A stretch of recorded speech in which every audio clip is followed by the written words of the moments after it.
นี่ละไงตอนนี้ไงเนาะโอ้เวลาเลอฮิลี่แล้วก็จะขอเนาะ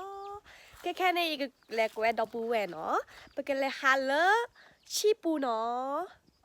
เลยฮัสก็ได้ชีปูหมอกนึกว่าชอยดาชอบกันฮะน่าว่าชอบก็ต้องก็กรอกกูโอเคค่ะวันนี้นะคะทุกคนค่ะเราตอนนี้เพิ่งกลับมาถึงที่บ้านเนาะตอนนี้ก็ประมาณเที่ยงนะคะเดี๋ยวเพิ่งจะพาเพื่อนๆนะคะไปเที่ยวนาค่ะไปกันค่ะไปกับพ่อกับแม่นะคะไปเที่ยวที่นาค่ะ let's go แต่เนี่ยจะเรียกป้าเนาะจะป้าเนาะเป็นไงเนี่ยเอาไปนะแกจะโชเฟอร์เนาะแกหามอยยันโลเนาะมอยยันกาเนาะแค่นั้นไปกันแล้วชีปูเนาะชีปูเนาะเหลวยันมืออ่ะเอาไปนะมาชีแพนเนี่ยหมอไปกันแล้วอ้วนเนาะและ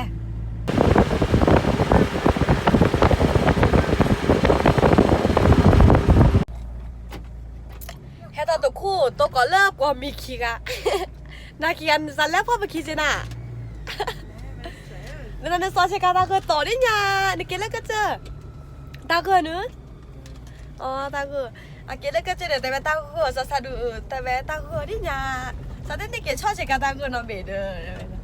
오케이 cái lẽ trên đường qua là lâu view lá cái bà nói cái lọ lá chi bố thì ta lúc đó qua đi lo mấy thì một lên này ta clean đi la nó lúc qua là quay mấy đứa lên bữa này đứa thì xe phát đi phát đổ đi nó này chỉ lẹ lọ lên chỉ ship bù mồi, một con lớp một ốc lô nó, lẹ lọ lên ship bù lớp một ốc lô, nè, lẹ mưa má, nó ta kitty là,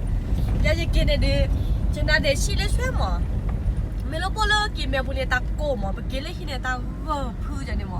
kia này bà cứ mưa na để thì lọ na để trả lên xuôi mà, kia này bà cứ mưa nát là,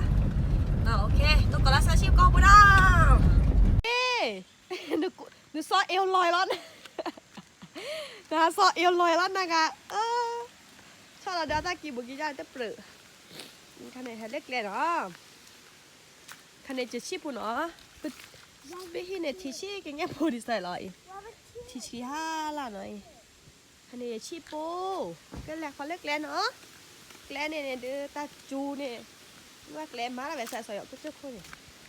ปุ๊กตุ๊กตุ๊กตุ๊กไปเจ๊runฮะติล่าชิปุลีชิปุแค่เล่นยานาโอ้ตะคอมาบ้าชาจมูกเนี่ยมาแทกเกเวแล้วช่วยแต่เบอร์ข้อเวียนมาเนี่ยอ่ะสู้เกเบแค่ซาชิเกงี้ยพวกพี่เนาะมาชาแล้วทาคอเนี่ยอ่ะก็สู้บือเนาะมันก็เลยทากว่าสกอเนาะบรรยากาศดีมือเดี๋ยวมาล้อหน่อยคันในแกเวดาอันนี้จะเป็นไร่ข้าวโพดนิดนึงนะคะแต่ว่าก็ที่จริงก็เป็นนานนั่นแหละค่ะแต่ว่าปีนี้คุณแม่นะคะปลูกข้าวโพดนิดนึงนะคะแค่ตรงเนี้ยค่ะนิดเดียวเองค่ะแล้วก็ส่วนข้างหน้านะคะจะเป็นคุณแม่เป็นญาติค่ะเป็นน้านะคะก็จะปลูกข้าวนะคะข้าวนานะคะเพิ่งกลับมาที่บนดอยนะคะ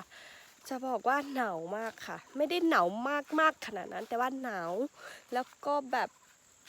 อากาศเย็นค่ะจะบอกว่าอากาศเย็นเนาะแล้วก็พอเราอยู่ที่เชียงใหม่มันร้อนไงร่างกายก็ทำงานปกติพอกลับมาที่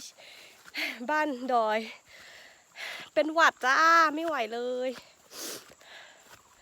นี่นะคะเย็นมากแล้วจะมีหนองน้ำตรงนี้นิดนึงนะคะ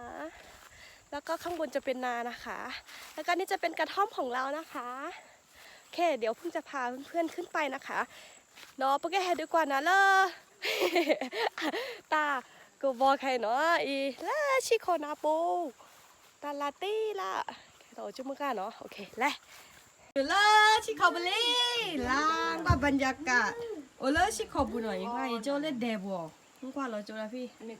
ข้าขอวิวลาเดบพอมาซะล่าเรียนอีกค่ะเล่เดบูแค่นักอับเบอร์ตาโนมูอับเบอร์แต่เลยมันก็แต่เลยตาก็ไปเลย ก็แม่คือ อาแกปลาไหลเนี่ยตีตู้เนี่ยอาแกตีตู้ต่ออีตีต่ออูตูเนี่ยแล้วก็คือออกมาจากดูอาแกตีตัวอาเตอีตาบ้า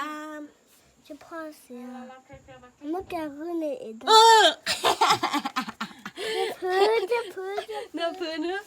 มีขนาดโอเคดอกปูลูเนาะจะมือกาคือแบบแล้วก็ปลาหมอเลยเนาะคือแบบล่าแต่ขนาดมือตัวมือดูคลิปตีละมือพูมือแป๊บรรยากาศคือแบบดีมากเลยนะคะ ตอนนี้อยู่ในกระท่อมนะคะพอเรามองออกไปค่ะเราก็จะเห็นวิวนาแบบนี้นะคะ สวยมากๆเลยค่ะวิวภูเขาโอ้โหสวยมากมุมนี้นะคะปลาเล็กๆหาในนานะคะนี่ขาโพเราไม่ได้ขาเราเจน้อยค่ะเบอร์ขาโพเลยทิกโลบูอีนั่นก็แล้วก็เธอดูขาโพก็รับดูเนาะอย่าโพเจท่านเนี่ยอย่าป่ามอโพแล้วไม่ป่าหมวยอะไรกันมาก่อนจะเลยแต่คุณลูกเนาะเนอะทิกโลบูเนาะอันนี้ไม่รู้ว่าเรียกว่าปลาอะไรอ่ะจูเขาเดซิสินะเตะอะไรนี่จิลีเตะไปคอฮาเลยชิคอปูเนาะให้กว่าดอบบือเนาะแม่ตาตื่นลีแล้วให้กว่าดอสก็ว้าวเมื่อสนุกไหมครับสนุกครับผมอากาศเย็นมากเลยนะคะอากาศดีสดชื่นลมร้อนนึงเราคูแบบว่าว้าวอย่าโพสใช่เนอะเอาไปตัวบอสซีดีแบบใดต่อว้าวนู่นในเกลเห็นในเกมมือนะคะมือดีไซน์เนื้ออาแกอัคลีมีนักขี้ปลานะคะนั่นบ่าฮะคือย่อก็ย่อเนี่ยอีให้ดูกว่าดอบูแวอาชิคอมอเอาแต่ที่แบบแวดเอาแต่ที่แบบชิคอเลยบ่ากะอีคันดีกว่าเรียกหมอย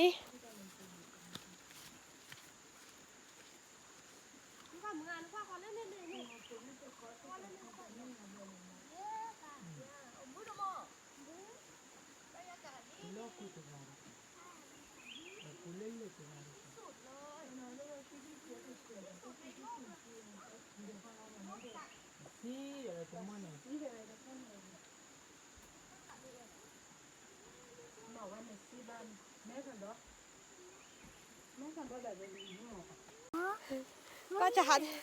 อย่าพูดนอกก่อนฮะก็ย่อแล้วก็หลักก็เราเกิดในบ้านย้อนนี่บ้านนะลูกตาคูก็เด่นเทียแต่เล็กกี้เนาะอาแกเบอร์ค่าโอ้เยอะมากอาแกเบอร์ค่าดอกปุ่นลูก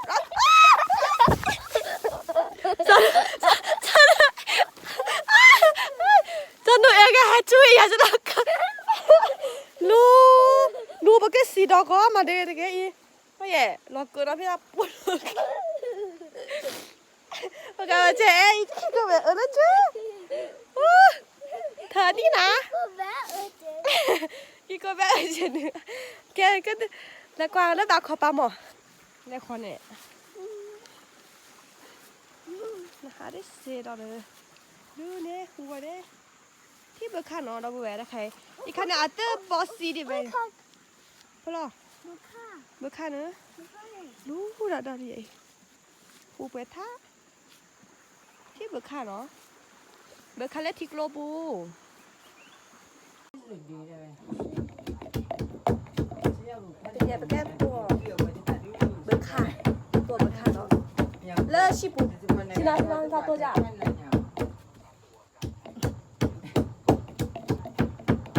เป็นไงไปแก้พอดาเลิศชิบุเนาะไปแก้พอยาปลูเนาะ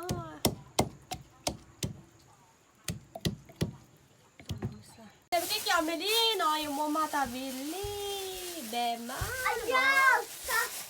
ถ้าพอปรีเหรอเลิศชิบุต่อสก็พอ แกเอาสกอนเลย Musa chande chipo. ลูกอยากพูด Oh chichu.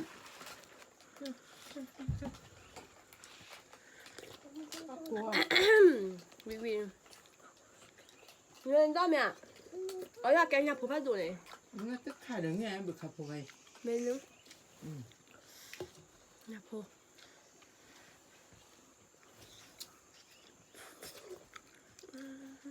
วิวิอร่อยมาก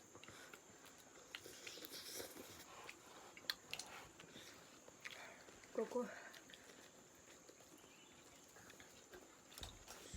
อันอยู่เพื่อท่าหรอหมอเบื่อใครเนี่ยอยากพูดใครนะ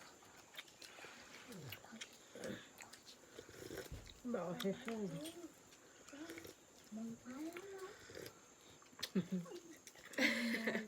근데 렌따잖아. แต่แค่บอกก็แต่แหละดอกปูลูนดอกปูลูเอาอะไรตัวไม่กินเหรออาดีเนาะเปิดท่าบาดพี่อาดีแม่อะไรกันทุกวัน Jadi, ก็อาดี itu kan dia. Adi. นอจ้ะนอตะบัว Ya. ได้เหรอวิ Asi de hega. เดี๋ยวเราก็มานะ Chipo misa sini. ลูกบัวดีจ้าเองเดี๋ยวเดี๋ยวว่าเองค่ะเพื่อกัดเต้แล้วเนี่ย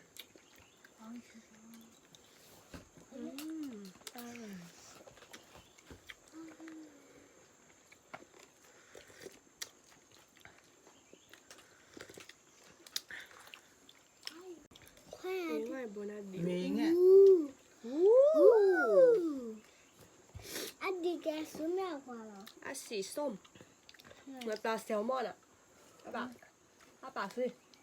근데 우리 그다 มันคันยัง Akhirnya. คิดดูแล้ววะดูยาดีดีก็ดีดาดาวิวมองไปไหมมีไข่เต็มเลย Iniเราต้องกินไหมAbiอ่ะ เอาเลยกินหมดเลยไม่หนักกิโล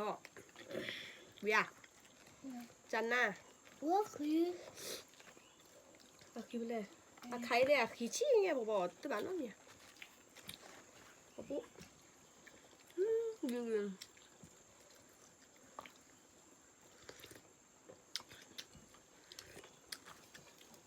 ที่คลาแล้วชีคอปูละแต่มือแต่เราซื้อมิวมีค่าที่คลาฟรีอ่ะอ๋อฟรีแล้วมั้งสแกนเอาเมวิลี่ก็ไม่เล่นลาปูเนาะเป็นไม่เฮลเลอร์ปลาปูนี่ป้อไม่เล่นลาปูเนาะตัวเราสวนเลยขอบ้าอ๋อไม่เล่นลาปูวินี่ฟรีก็พี่เด็กก็ไปอ่ะวินี่สีกี่ดาวไปปุ๊บวิลี่เอาเมวิลี่บลากันนากราตอนนี้เนี่ยเกฮิตอะไรเนี่ยไม่เนี่ยเราตาดิสอยดูคุมลิเนาะ ตู้วางแง่แล้วก็ทีวี ที่แกเบิกค่าตัวบอสซีเววิลิชิคอเบอร์เลชิบุนาก็มาซะดีเนาะปะยอเลบัตตอเนี่ยบัตมาชิโอเจหมอปะเลปลาไปเนี่ยโบเลตลอดเลมือเจ็บบูดไปเนี่ยหมอปลาไปที่ยามิเลทีมูเลปะมาชีเจเนาะปะมาชีเจเนาะว่าอย่างชีเนี่ยก็มาใส่เนาะแบบบอลทีแค่เนี่ยเด้ออะบอสซีทีลีแล้วเนาะบอสซีทีลีคุยเพาะ ไอ้ฟ้าเกินตลอด โอเคตอนแรกมาหมอกอาหารกอลิแน่แล้วค่ะชิป้าตาขีมากเนาะโอ้จิตดีกว่านั่นเลยเบิกค่ะเกี่ยวพวกเวทไทยเถอะยีเวทท่าที่เบิกไข่ว่าขาเนี่ยที่เบิกเข่าแล้วผู้เป็นเทียนี่ รู้บ่ค่ะ ที่เบิกค่ะเวทท่าเบิกค่ะอะไรในปลาโอเซ่เนาะ เซ่ ลูกออสนะคะนี่เต็มเลยค่ะ ลูกออตโตมากัน ลูกเล็กขึ้นในสวนนี่ก็บลูอ้าสนุกเอ็นก็หลอกกูดอติจะเก็บแปะพอได้แค่ดิ ลูกออตโตมากันเป็นกบ ลูกออสโตมาเป็นกบใช่แล้วจุพอโดแต่แบบเปิดขนาดแต่เมื่อโดทนาแกดีมอสเตลแบบแม่ ลูกแปดทักปุ้ยเกยเนี่ยนะ กันกับพี่ เนี่ยเขียวเบิกขาเนื้อ อืม เขียวมันเนาะชี้แก่ๆเดี๋ยวต้องเบิกขาพวกละเขียวมันเนาะอันตูเจียว ปากกาบาคือเบิกขาเสียวอันนี้แขวนจะแม่ยิ้มหวานดิที่ยิ้มหวานด้านเดียวปุสุปี้เลยกี่ เฮ้ย เหลือด้านเดียวเบิกขาร่าเลยจะพูดตัวแบบเหลือได้แต่ยังให้เหลือเบิกขาเนี่ย นี่ก็เบ๊ เนี่ยจะเบลี่ยังการด้านเดียวพลาดอะไรเลยมีการเนี่ยจะเบบป้าปากกาเซดูเหลือได้ที่แล้วเนี่ย นี่จะได้ลิ เลยว้าวเก่งอ่ะเดี๋ยวลาปะพูดอะคือเราเสด็จงา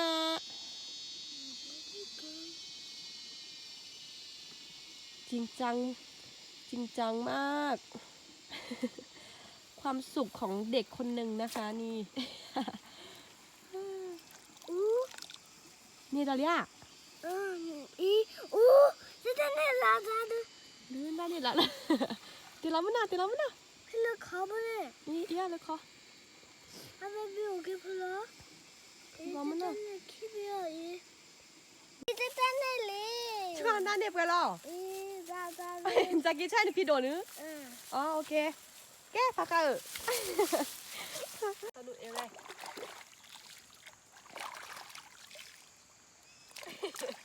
สุกังกันเดี๋ยวอีชูร้องกันเดี๋ยวพี่ทีซอแล้วว่าเนี่ยอีสุกังเราดูชิแบบนี้ว่าทีซอเกินไปโอ